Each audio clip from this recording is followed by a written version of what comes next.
લોકસભાની ચૂંટણી હવે પૂર્ણ થઈ છે અને અમે જ્યાં ઊભા છે સ્ટ્રોંગ રૂમ ખાતે હવે ઈવીએમ મશીનોને સ્ટ્રોંગ રૂમમાં મૂકવાની કામગીરી હાથ ધરવામાં આવી છે.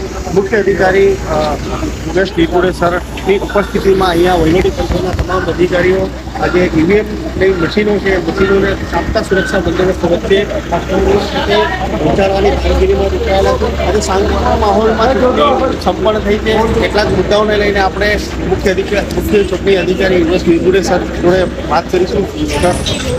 આજે નિર્વિઘ્ને ચૂંટણી થઈ છે, શું કહેશે? એ તો છે, બધા વહીવટી તંત્ર, પોલીસ તંત્ર અને આપ બધા લોકોના સહયોગથી શાંતિપૂર્ણ રીતે દાહોદ જિલ્લામાં મતદાન પૂર્ણ થયું છે.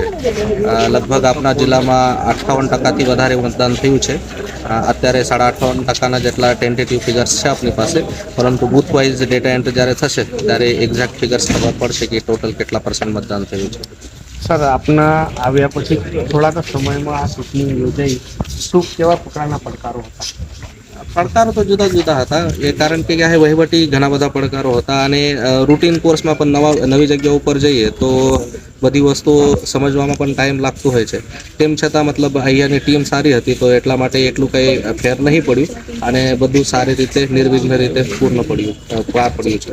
સર, સતત 3-4 દિવસથી અમે જોઈ રહ્યા છીએ પોલીસ તંત્ર બિલકુલ ખડે પગે કામગીરી કરી રહી છે અને આજે એક પણ ઘર્ષણના બનાવ બન્યા.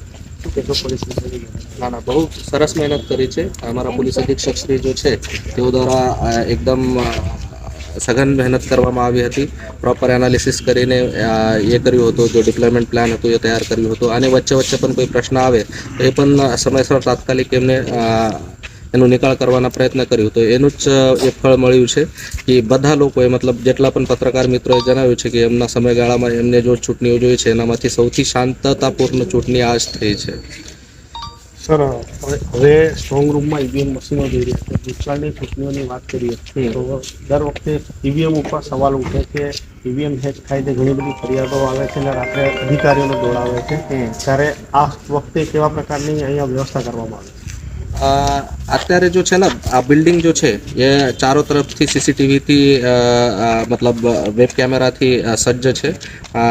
3 ટિયરની સિક્યુરિટી પણ અહીંયા લગાડવામાં આવેલી છે અને જો પણ કેન્ડિડેટ્સ છે એમના રિપ્રેઝેન્ટેટિવ અગર જોવા માગતા હોય તો એમના માટે લાઈવ દરેક દરવાજા, દરેક એન્ટ્રન્સ પોઈન્ટ જો છે એને જોવા માટેની વ્યવસ્થા કરી દેવામાં આવેલી છે. તો મતલબ એ જો આક્ષેપો થતા હોય એ બેસલેસ જ હોય છે.